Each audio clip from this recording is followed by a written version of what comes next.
Nós estamos trabalhando uma série de mensagens nesse mês sobre Jesus, o contador de histórias. Nós temos trabalhado sobre as parábolas de Jesus. E é muito gostoso quando nós olhamos para as parábolas e nós deixamos Deus ministrar o nosso coração através das histórias que Jesus contou, trazendo um princípio eterno, trazendo uma aplicação para as nossas vidas. Hoje pela manhã nós tivemos ali o pastor Roberto trazendo sobre a parábola da ovelha perdida. Quando nós vamos lá em Lucas 15, nós temos 3 parábolas ali. Nós temos inicialmente a parábola da ovelha perdida, onde o pastor deixa 99 no aprisco ali, no pasto, e vai atrás daquela que está perdida. Aí nós temos uma segunda parábola, que é a parábola da dracma, ou da moeda perdida, aonde é procurada a moeda, alguém perde a moeda dentro de casa e procura a moeda dentro de casa. E finaliza com a parábola do filho pródigo, ou do filho perdido. E é muito interessante porque quando nós pensamos na primeira parábola, a parábola da ovelha perdida, nós estamos olhando para uma ovelha que se perdeu fora de casa, fora do ambiente, então ela saiu para fora. Quando nós olhamos a parábola da dracma perdida, ela perdeu dentro de casa, certo? Então, na verdade, se for ver bem, não é bem perdida. Já teve alguma coisa na sua casa que você não sabe onde está? Certo? A Angélica lá em casa fala o seguinte: se eu for aí, né, porque você vai, olha e não acha, ela vem lá e acha, sabe? Acho que tem um chip, assim, um direcionamento, e daí você perde alguma coisa dentro de casa, certo? Mas quando nós vamos ali para a parábola do filho pródigo, nós vemos ali 2 dimensões, um filho que está perdido dentro de casa e um que está perdido fora de casa. E eu quero olhar para essa parábola hoje, eu quero trabalhar um pouco a alegria da restauração, e nós vamos especialmente trabalhar na parábola da dracma ou da moeda perdida. Vai ser projetado aí Lucas 15, todas essas parábolas que eu compartilhei aqui, está lá em Lucas 15, certo? E nós vamos focar um pouco nos ensinamentos que Jesus nos deixou nesse texto de Lucas 15, a partir do versículo 8, que é a parábola da moeda perdida. Ele diz ali, é muito interessante, antes de começar a ler, para quem que Jesus estava falando essa parábola? Nós vamos ver ali no início do capítulo 15, Jesus ele estava ali com os pecadores e com os publicanos. Quando nós pensamos em pecadores e publicanos, quem eram os publicanos?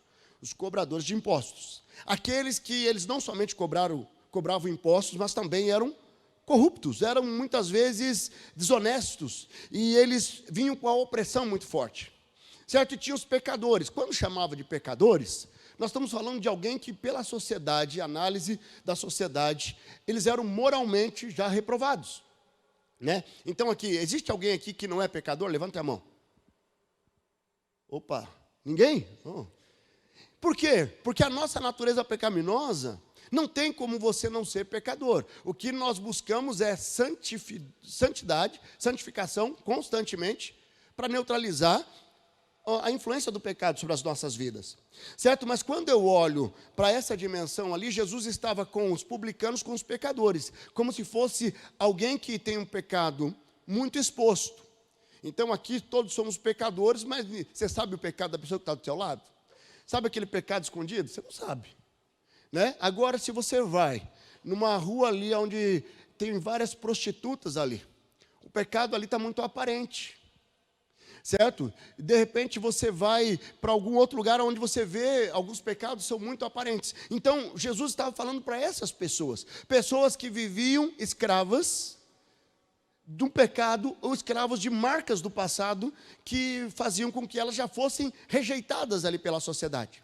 Mas existia ali um grupo de mestres e fariseus, ali alguém que tinha um conhecimento da lei e que estavam ali reprovando a atitude de Jesus.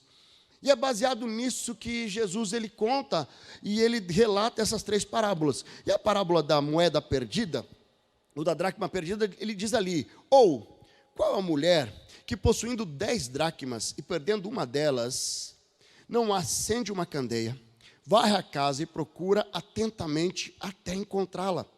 E quando a encontra, reúne suas amigas e vizinhas e diz, alegrem-se comigo, pois encontrei minha moeda perdida.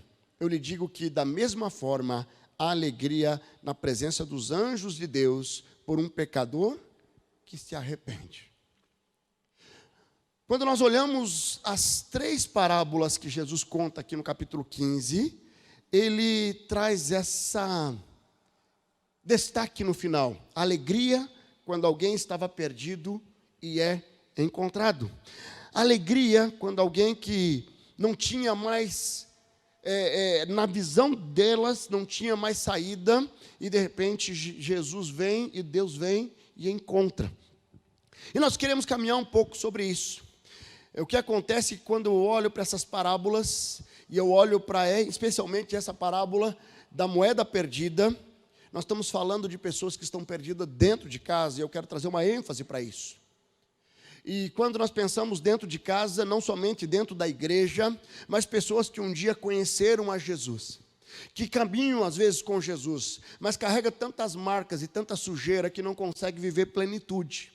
E por isso que quando nós falamos a alegria da restauração, eu estou falando de algo aonde nós identificamos que se você está debaixo de um entendimento de que Jesus morreu em seu lugar, para trazer salvação no meu lugar, no nosso lugar, e você ainda não vive a plenitude, possivelmente existe algumas coisas na sua vida, algumas sujeiras do seu passado que impede você de viver a verdadeira alegria.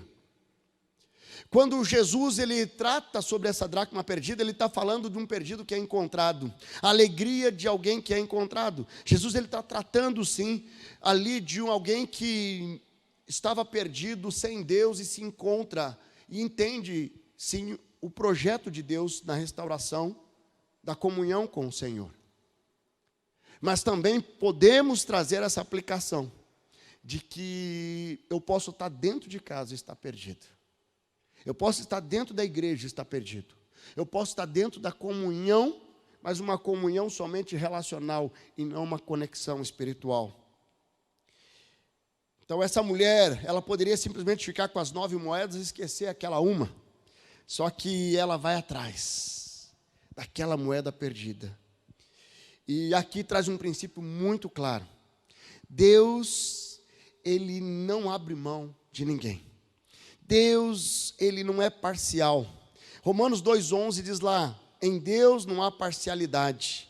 Em algumas versões, Deus não faz acepção de pessoas. Então, diante dessa verdade, eu quero refletir sobre essa parábola e avaliar sobre a perspectiva de uma alegria que se perdeu e que de repente você não está vivendo, porque você ainda está preso, ainda você está perdido, ainda você não sabe a direção que você está indo. Você está perdido dentro de casa, e de repente a saída, a solução está muito próximo de você, mas você não consegue enxergar, porque a luz está apagada. E as marcas que te impedem de ter a verdadeira alegria não são perceptíveis, porque ainda você não acendeu a lamparina, a luz para iluminar os porões da sua alma, para que você possa ressignificar as marcas profundas na sua vida e viver como uma verdadeira filho amado de Deus. Ou viver a verdadeira identidade que nós vimos aqui pela bela apresentação do Soul Seekers. Então, eu quero trabalhar um pouco dentro dessa dimensão. E o primeiro destaque que eu olho para essa parábola, e eu vejo ali no versículo 8, é que Deus, ele quer restaurar o seu propósito. Deixa eu fazer uma pergunta: uma moeda perdida, ela está cumprindo o seu propósito? Será que uma moeda no fundo do oceano está cumprindo o seu propósito? Eu lembro a minha avó paterna, quando ela faleceu, ela era, acho que se hoje fosse avaliar um pouquinho acumuladora, assim, ela ia trazer alguma coisa para dentro. Ela era bem, né? E aí, eu era adolescente quando ela faleceu, mas eu lembro que foi encontrada uma mala cheia de dinheiro. Dinheiro que não valia mais nada. Aquele dinheiro cumpriu o propósito? Não. Certo? Quando essa mulher, ela vai atrás, veja ali no versículo 8, ou qual uma mulher que possuindo 10 dracmas, e perdendo uma delas, não acende uma candeia, varre a casa e procura atentamente até encontrá-la. A busca dessa mulher, dessa moeda perdida, é para que fosse resgatada, e que essa moeda pudesse voltar para cumprir o seu propósito. Porque as dracmas, a moeda, era para comprar algo. Então, quando nós olhamos para essa dimensão, ela não ia conseguir comprar nada com a moeda perdida dentro de casa. Chega ali no festival, eu quero comprar aqui, mas eu estou com o dinheiro perdido lá em casa. Dá para me vender fiado aqui? Sabe, e quando nós fazemos uma relação com as nossas vidas, muitas vezes, se você está perdido dentro de casa, você não está vivendo o seu propósito. O seu propósito é muito mais do que sobreviver. O seu propósito é muito mais do que trabalhar, ganhar dinheiro, pagar contas. O seu propósito é muito maior do que isso. E o que às vezes impede você de enxergar o seu propósito são as sujeiras que estão dentro de você. São aquilo que está dentro de casa, que está aqui dentro, que impede eu de transbordar. E eu preciso olhar quando essa mulher fala assim, olha, quando o texto, Jesus ele diz que ela foi, acendeu a candeia e varre a casa, procurando atentamente a moeda. Será que ela encontrou somente a moeda? Certamente não, porque ela encontrou muito mais. Essa imagem ficou muito boa, porque ela encontrou sujeira, ela limpou e varreu toda a casa. Certo? Muitas pessoas acabam colocando toda a sujeira debaixo do tapete, como se tivesse debaixo do tapete, ela vai deixar de existir. E eu começo a caminhar, me acostumando com a sujeira, me acostumando com aquilo que me impede de viver o meu propósito. Essa mulher, ela olha e ela varre tudo até encontrar a moeda. E o que eu quero desafiar você? Você precisa varrer o seu interior, você precisa abrir os porões da alma, para que você possa realmente tirar toda a sujeira, para que não somente encontre o seu propósito, mas encontre o seu propósito de uma forma que leve a viver um novo tempo na sua vida. Talvez você esteja aqui nessa noite e precisa deixar Deus varrer a sua casa, o seu interior. E no Salmo 138 diz lá, sonda-me, ó Deus, e conhece o meu coração. Prova-me e conhece as minhas inquietações, vê se em minha conduta algo que te ofende e dirige-me pelo caminho eterno. O que Deus precisa restaurar hoje, dentro de casa, que vai ter impacto fora de casa?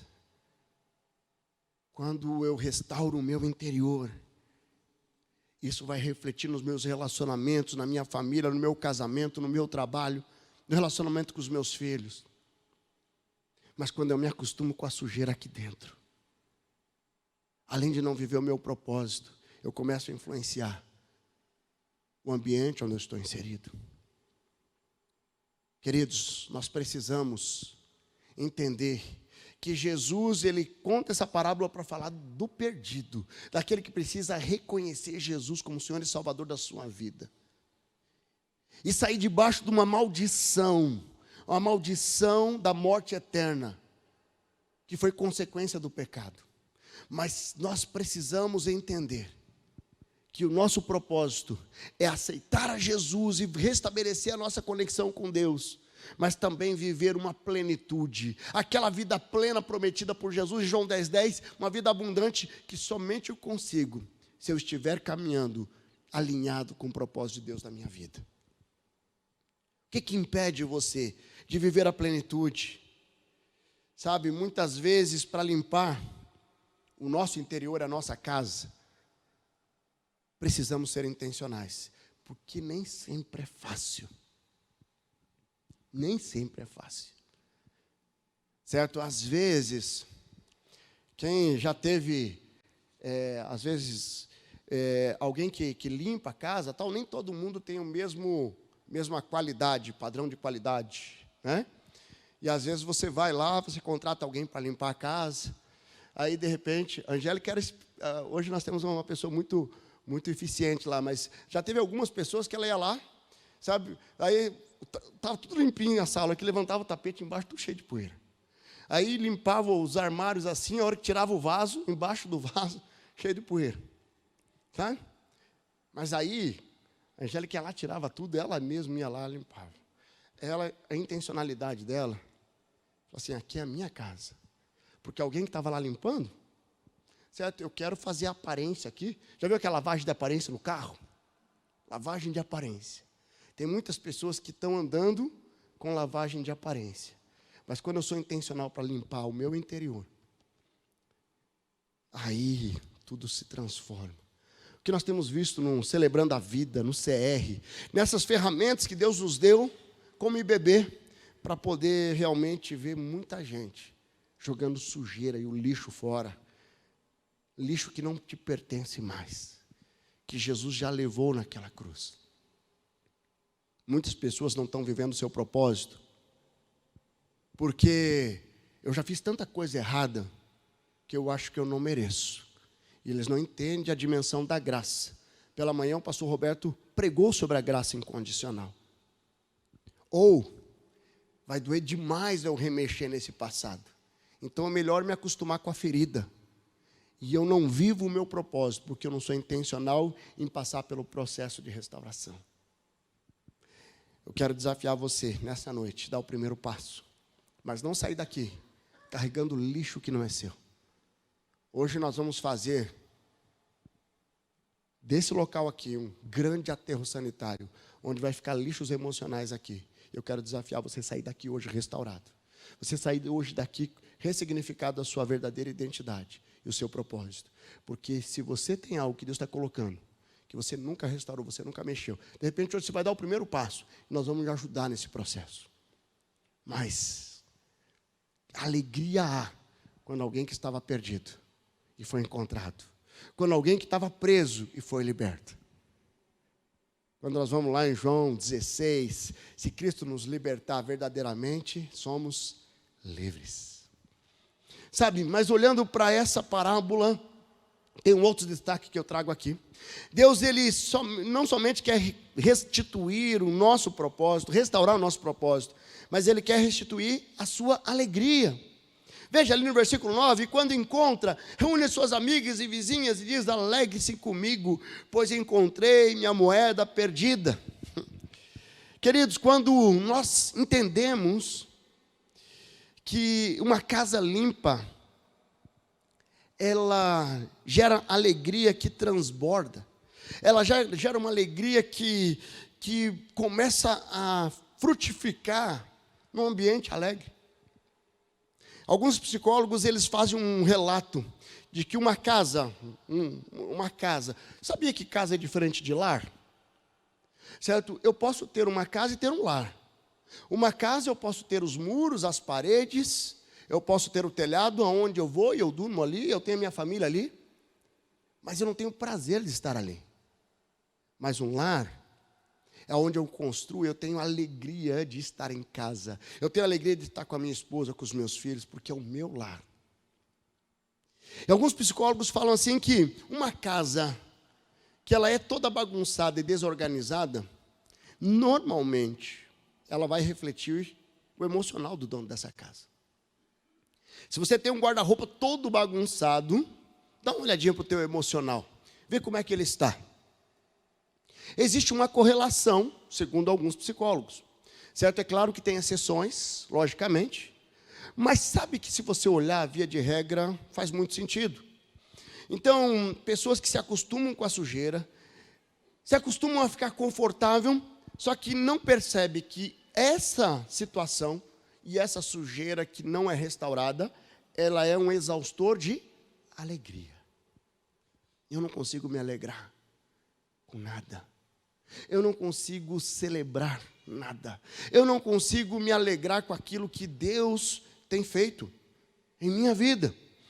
Quando nós olhamos a alegria, ela é uma virtude do fruto do Espírito, onde muitas pessoas não têm vivido em decorrência da sujeira que tem alimentado seu coração. Quando nós pensamos na alegria como algo, como reflexo de uma vida espiritual, como fruto do Espírito, certo? Eu não fico olhando para as circunstâncias. Porque a felicidade momentânea, gerada pelas circunstâncias, ela é momentânea e ela passa. O que acontece é que muitas pessoas que se acostumaram com a sujeira, elas continuam se alimentando de felicidade momentânea, mas não da alegria que vem como uma virtude do fruto do Espírito, da presença do Espírito Santo em mim. Então, o que tem roubado a alegria do teu coração? O que tem roubado a alegria para você viver plenitude e entregar teu coração totalmente ao Senhor e viver uma vida restaurada, uma vida transbordante, uma vida que vale a pena ser vivida? Se a pessoa, você é alegre, você tem alegria transbordando na sua vida? Ou você consegue só ver o ponto preto? É tudo ruim.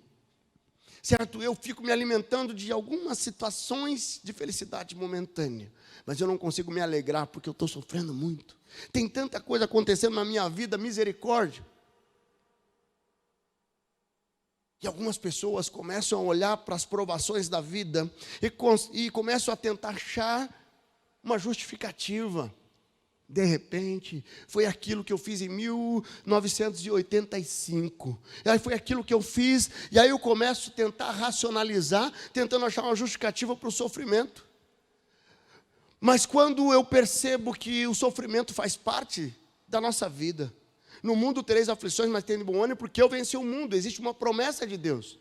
E o sofrimento é uma promessa. Preguei isso aí na última quinta, aqui no culto de cura e libertação. O sofrimento é uma promessa. No mundo tereis aflições. A aflição é uma promessa. Mas só que tem uma promessa agregada com uma outra promessa. Tenha bom ânimo, porque eu venci o mundo. Eu estarei com você. Muitas vezes eu não vou te tirar da aflição, mas eu vou te acompanhar durante a aflição. Mas para isso eu preciso entender que a alegria não depende das circunstâncias, depende do meu coração e do meu interior. Eu preciso tirar toda a sujeira. Eu preciso me reencontrar com meu Deus de uma forma plena, absoluta, entregando meu coração plenamente e viver a alegria que só Ele pode dar. Que não dá para ser pelas circunstâncias, não é um carro novo, não é um sofá novo, não é uma casa nova, não, somente a presença do Espírito Santo é possível nos alegrar em plenitude, dá uma alegria que independe das circunstâncias. Salmo 51, 12, diz lá: devolve-me a alegria da tua salvação e sustenta-me com o espírito pronto a obedecer. Sabe, os prazeres desse mundo, os pecados de estimação, a visão distorcida do meu propósito são exaustores de alegria. E quando eu entendo que Deus espera para nós nos alegrarmos e viver a verdadeira alegria, é só um coração quebrantado e arrependido, uma entrega plena, uma caminhada firmada na verdade eterna por convicção, uma ação intencional que gera alegria perene, que não está vinculada às circunstâncias externas. Você tem vivido essa alegria disponibilizada pelo Senhor, pela graça? Porque a alegria é um subproduto de uma entrega, de reconhecer naquela cruz, morreu o meu Salvador, o meu Senhor, aonde eu reconheço que eu sou pecador, a minha natureza pecaminosa, eu entrego minha vida a Ele. Como consequência, eu sou selado pelo Espírito Santo, de acordo com Efésios 1:13. E a partir daí eu tenho o Espírito Santo em mim, eu me torno o templo do Espírito Santo, de acordo com 1 Coríntios, e aí eu consigo viver agora não mais dominados ou conduzidos pelos desejos da carne, mas agora dirigidos pelo fruto do Espírito. É muito bom quando nós vivemos essa dimensão dessa salvação e a alegria que vem como consequência. Neemias 8:10 traz um alerta, dizendo lá: podem sair, comam, bebam, melhor o que tiver, reparto com os que nada têm preparado. Esse dia é consagrado ao nosso Senhor. Não se entristeçam, porque a alegria do Senhor é a nossa força, ou os fortalecerá. Que vai te fortalecer para retomar a comunhão, para abandonar os maus hábitos, para buscar a santidade. É conexão com o Espírito Santo. É isso que vai te dar alegria. Eu lembro de uma jovem que ela fez 2 abortos. E chegou alguém que deu uma palavra para ela, dizendo: alguma coisa muito, como se ela estivesse debaixo de uma maldição para o resto da vida. E isso gerou nela um processo depressivo. Quando nós olhamos para a depressão já fala sobre a pressão que existe, está muito ligado ao passado. Se você caminha com alguém que só fala do passado, com saudosismo, e não consegue desfrutar o dia de hoje, ela está aparecendo alguns indícios que pode gerar uma depressão. Porque um excesso de passado vai gerar essa depressão. A ansiedade é o excesso de futuro, onde eu olho e eu começo a sofrer por antecipação. Mas sabe, essa jovem, ela estava numa prisão. E ela ficou quase um ano aprisionada até que chega alguém com muita sabedoria e traz clareza. Coloca luz naquela prisão. Coloca luz naquele quarto escuro. Naquele porão da alma que estava uma mentira, estava um sentimento de culpa, onde ela não conseguia se alegrar porque ela continuava com o chicotinho andando. Eu sou a pior pessoa do mundo. Eu matei 2 bebês e não sei o quê. A hora que vem a verdade, da graça de Deus, do amor de Deus, aí sim, ela restaura a verdadeira alegria, que possibilita ela ter um casamento, ela ter filhos, e ela restituir aquilo que Satanás estava tentando roubar dela. Qual a mentira que você tem acreditado que faz você viver triste? Faz você viver com o coração pesado, sem celebrar e desfrutar do que Deus tem dado para você. Pare de ficar com desculpas. Quem é bom em desculpas não é bom em mais nada. Eu preciso entregar o meu coração totalmente ao Senhor e confiar nessa alegria prometida por Ele para mim. Sabe, eu quero fechar a alegria da restauração. Deus quer, além de ressignificar, de restaurar o seu propósito, além de restituir a sua verdadeira alegria, Ele quer também ressignificar o seu chamado. No versículo 10 ele diz ali: eu lhe digo que da mesma forma, a alegria na presença dos anjos de Deus por um pecador que se arrepende. Quando esse texto fala alegria na presença dos anjos de Deus, os anjos, eles existem basicamente para 2 propósitos. O primeiro deles é servir a Deus. Lucas 2, 13 e 14 fala assim: de repente uma grande multidão do exército celestial apareceu com um anjo, louvando a Deus e dizendo: glória a Deus nas alturas e paz na terra aos homens, aos quais Ele concede o seu favor. Os anjos foram criados para servir a Deus, certo? Mas Ele também, Deus estabeleceu um desafio para os anjos, um propósito para os anjos de servir ao povo. Hebreus 1,14 diz lá: os anjos não são todos eles espíritos ministradores enviados para servir aqueles que hão de herdar a salvação? Para servir aqueles que hão de herdar a salvação. Então, quando Jesus vem, Ele morre e ressuscita, Ele estabelece um propósito. E esse propósito, nós temos um chamado nesse mundo. Nós temos um chamado de fazer discípulos. Nós temos um chamado de viver uma vida plena. Nós temos um chamado de viver como verdadeira discípulo e filho de Deus. João 12 fala que aqueles que creram e que receberam, deles o direito de ser chamados filhos de Deus, que é diferente de criatura. Então nós temos um chamado.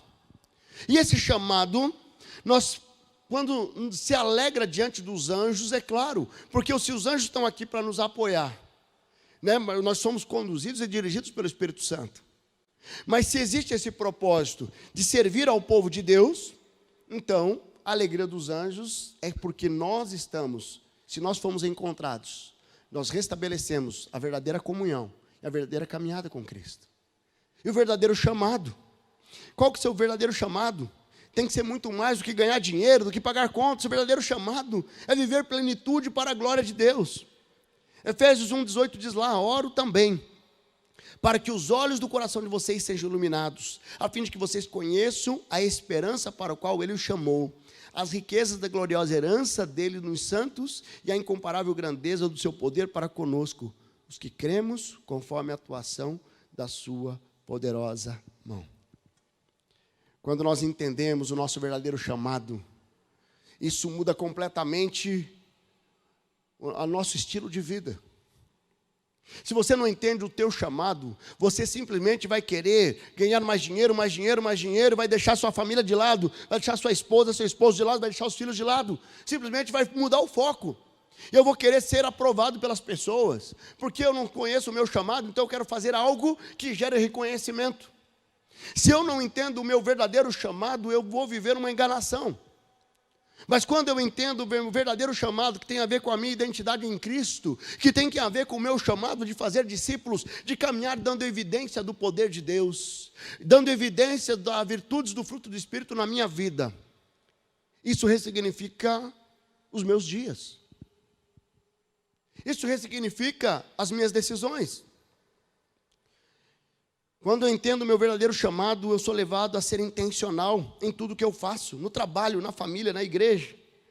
Olhando ali para Jó, 42:2, ele diz lá: sei que podes fazer todas as coisas, nenhum dos teus planos pode ser frustrado. Caminhar com essa certeza é extraordinário. Nenhum dos planos de Deus pode ser frustrado. E é muito interessante porque o livro de Jó, ele vai falar sobre Satanás que veio e desafia olhando para Jó, e Deus permite que ele tire tudo de Jó, mas simplesmente não toque em Jó. E Jó perde tudo, e no final ele tem tudo restituído. Sabe, quando nós olhamos para a vida de Jó, nós vemos alguém que ele tinha um chamado, e ele tinha uma caminhada com Deus, a ponto de até a esposa, os amigos falaram assim: se ainda continua adorando esse Deus, olha só tudo que aconteceu com você. Alguém que tem clareza no seu chamado, não vai ficar perdendo tempo com as distrações, porque Deus nos chamou para restituir a verdadeira alegria, para uma restauração plena. Quero fechar essa mensagem contando um testemunho bem breve. Nós tivemos uma irmã que esteve na quinta-feira testemunhando, e ela no Covid, ela ficou 45 dias no hospital. Desses 45, quase 40 dias entubada, inconsciente. Como ela mesma disse, ela era católica, apostólica, romana. E ela falou desse jeito. Só que ela sai de lá, Deus dá uma nova oportunidade para ela. E ali houve uma restauração física dada por Deus. Só que ela saiu e o esposo o abandona.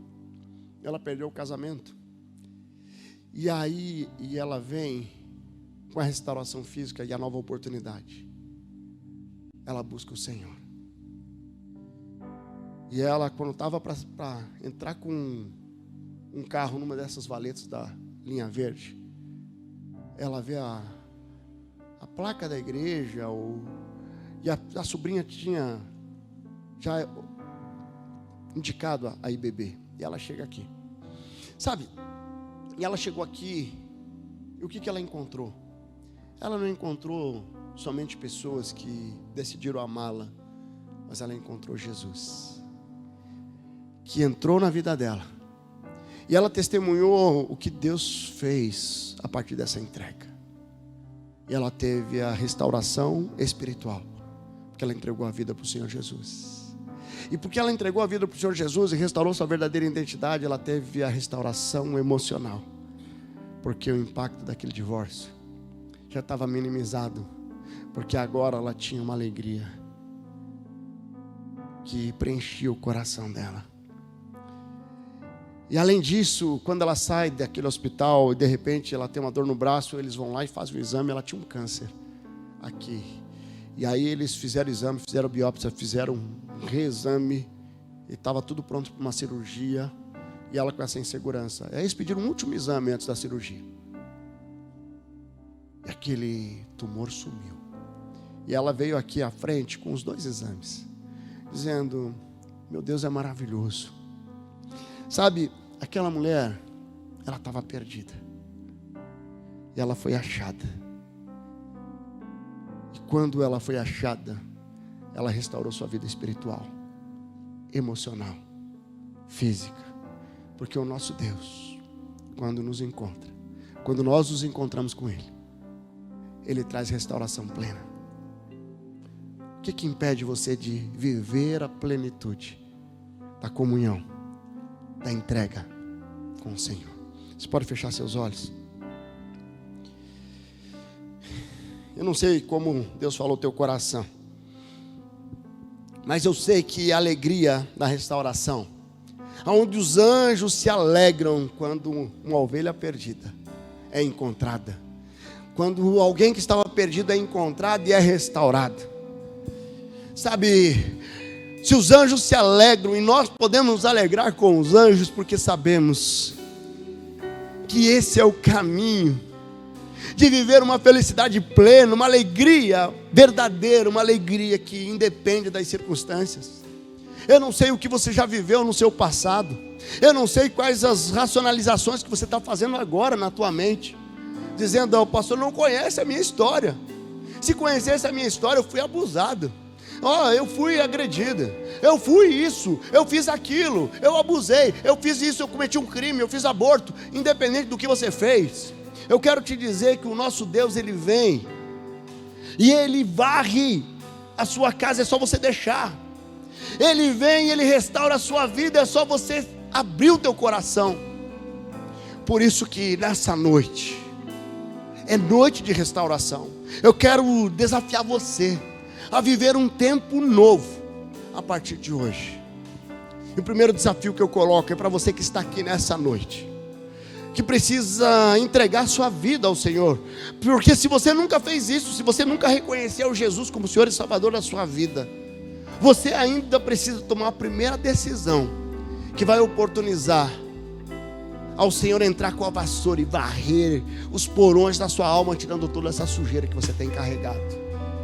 Então, se você está aqui hoje e você nunca entregou sua vida ao Senhor, eu quero desafiar você a fazer uma oração onde você está, dizendo: Senhor Jesus, eu reconheço que eu sou pecador, eu reconheço que eu sou pecador, eu quero reconhecer e pedir perdão dos meus pecados, eu quero reconhecer que o Senhor é meu único e suficiente Salvador. Eu entrego minha vida em Tuas mãos. Eu quero entregar minha vida, Senhor, para que o Senhor me ajude a limpar toda a sujeira, a encontrar essa moeda perdida, é o que é o meu coração, que eu preciso voltar ao Senhor, eu preciso me entregar ao Senhor. Eu quero viver um tempo novo. Eu entrego minha vida ao Senhor em nome de Jesus. Pode permanecer de cabeça baixa orando. Você que está aqui hoje, fez essa oração, levante uma das suas mãos, eu quero orar por você. Se você está aqui hoje, graças a Deus, graças a Deus. Quem mais? Pode baixar aqui no meio, graças a Deus. Tem mais alguém?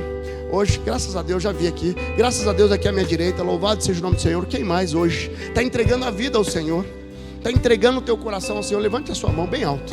Eu quero ver que a sua decisão hoje aqui. Tem mais alguém?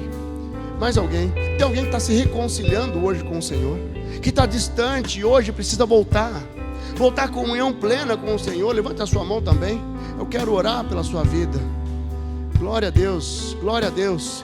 Vamos ficar de pé. Eu quero, vocês que levantaram a mão, chega aqui à frente. Chega aqui à frente que eu quero trazer um novo desafio para você que está aqui ainda. Chega aqui, você que levantou a mão, chega aqui. Chega aqui, pode chegar. Pode chegar aqui. Chega aqui à frente, eu quero orar por você aqui. Sabe, tem alguém que não levantou a mão. Sai do seu lugar, vem aqui à frente também. Nós temos aqui, queremos orar com você aqui. Não precisa ficar com vergonha, pega a pessoa que está do teu lado aí, certo? Mas chega aqui. Eu quero trazer um novo desafio agora para você, que está aqui, que você já entregou sua vida ao Senhor. O que você precisa hoje restaurar na sua vida? O seu propósito, sua verdadeira identidade, seus sonhos, a sua alegria, seu chamado. Eu quero desafiar você a vir aqui à frente, entregando. Enquanto nós vamos cantar, vocês que levantaram a mão, entregando a vida para o Senhor, tranquilo, nós só vamos aqui orar com você. Pode chegar aqui, sem vergonha, sem ficar constrangido, tá? Você que precisa hoje também entregar algo que você precisa hoje restaurar, você vai chegar aqui à frente. Nós queremos orar por você também. Enquanto nós cantamos esse cântico, sai do seu lugar e vem aqui.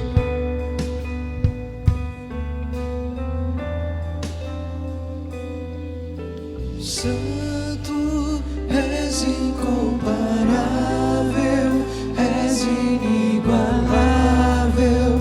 Abre os meus olhos, Senhor, mostra quem tu és e enche o meu coração do amor que faz mudar o mundo. Santo, és incomparável, és inigualável.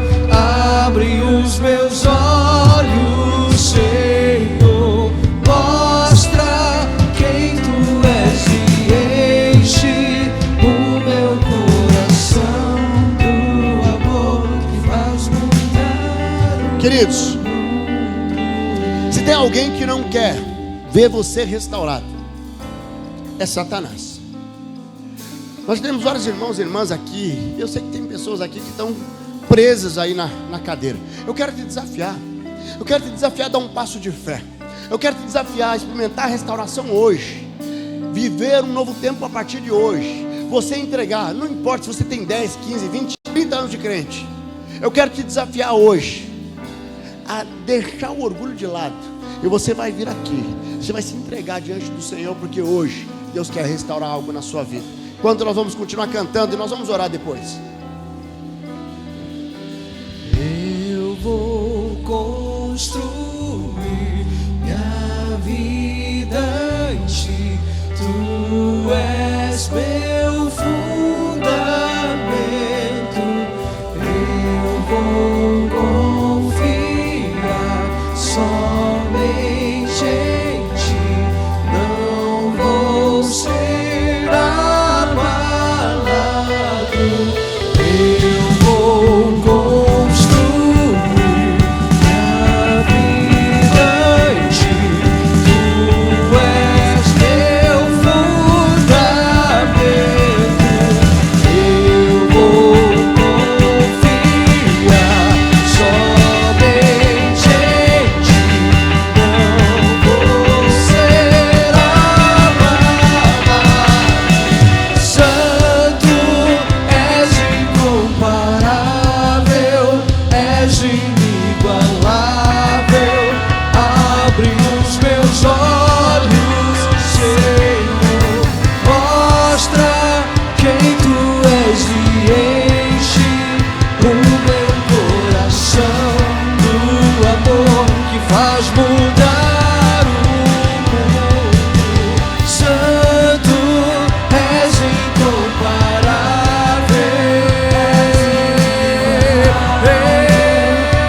Abre os meus olhos, Senhor, mostra quem tu és e enche o meu coração.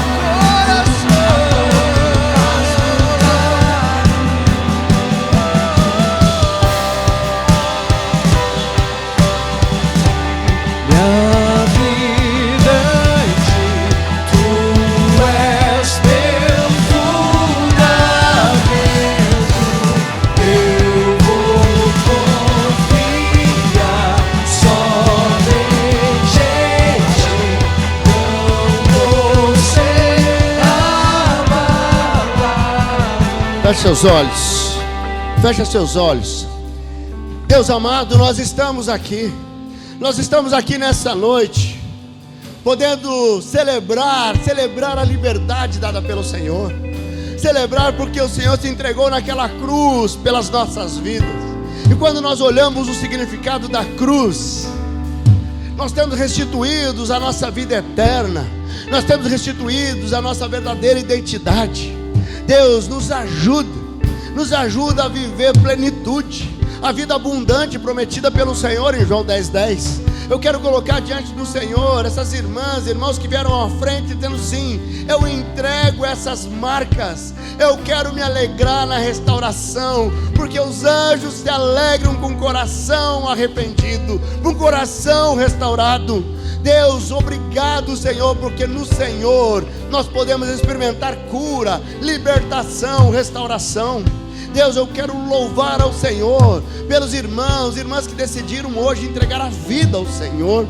Não permita que eles racionalizem essa decisão, mas que eles possam se entregar, realmente vir a deixar ser ministrados, ser acompanhados por um novo tempo, um novo nível, uma nova frequência junto do Senhor. Deus abençoa, Deus, cada vida, cada irmão, cada irmã nessa noite. Que ninguém saia daqui hoje sem ter plena convicção da liberdade dada pelo Senhor, da alegria de viver a restauração plena. Abençoa, Senhor, restaura, Deus, em nome de Jesus. Amém, amém, aleluia. Dá uma salva de palmas ao Senhor.